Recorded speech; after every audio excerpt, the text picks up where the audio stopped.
Russian flags waved in Burkina Faso's capital following January's military coup in the West African nation. A statue unveiled in the Central African Republic last fall shows local soldiers backed by Russian fighters protecting civilians. Those are the more obvious symbols of Russia's resurgent presence on the continent.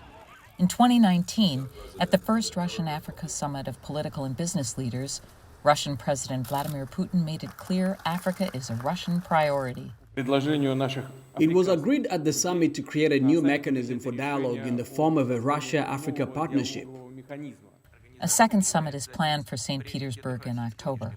The first, in Sochi, generated diplomatic agreements and billions of dollars worth of deals for arms, agriculture, energy, and more, said organizer Ross Congress Foundation. Moscow's overtures in recent years offer cooperation without what Putin has called the political or other considerations imposed by Western countries. Russia provides, as did the Soviet Union before, an alternative vision for African nations.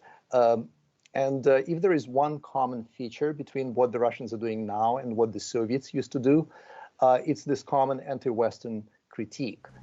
The spread of militant Islamist extremism and other violence in Africa has created more openings for Russia's military. In Mali, so has the planned drawdown of troops by France, Mali's former colonial ruler and partner in the fight against jihadists for nearly a decade. Private military contractors also are helping advance Moscow's agendas in Africa, Western observers say.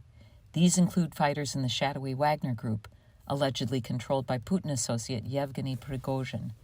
Putin has denied any connection with the group. It is not the state. It is private business with private interests tied to extracting energy resources, including various resources like gold or precious stones. But experts say whatever the goal, the result is that where the Wagner Group shows up, trouble follows. Every place we've seen Wagner deployed around the world and in Africa, be it in Libya, Sudan, Mozambique, Central African Republic, it has been a destabilizing force.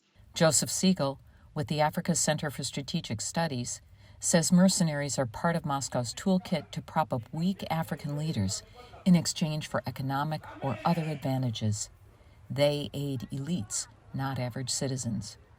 What Russia has been doing has been deploying mercenaries, disinformation, election interference, arms for resources deals, opaque contracts.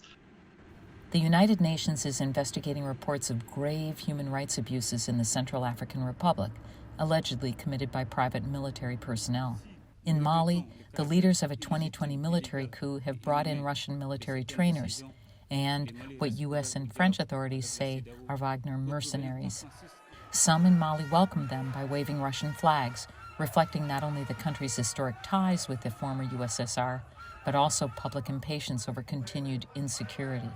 In 2013, the Malian population were enthusiastic when the French arrived in the countries. And you can see today that they are rejecting their presence. To be honest, I would not be very surprised if in 2 years or so, the same could happen with the Russian presence, in fact.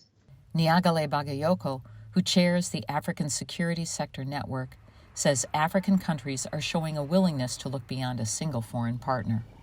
There is the realization of the fact that being only engaged with single actors or with a single group of countries is restricting the possibilities for diplomacy, but also for military apparatus. Russia isn't the only foreign government trying to broaden influence in Africa, home to vast resources and a surging young population. The White House plans a second U.S.-Africa summit later this year, and the European Union has announced a new $170 million investment in infrastructure to counter China's Belt and Road Initiative. China has been Africa's biggest economic partner for at least a decade. Carol Guensburg, VOA News, Washington.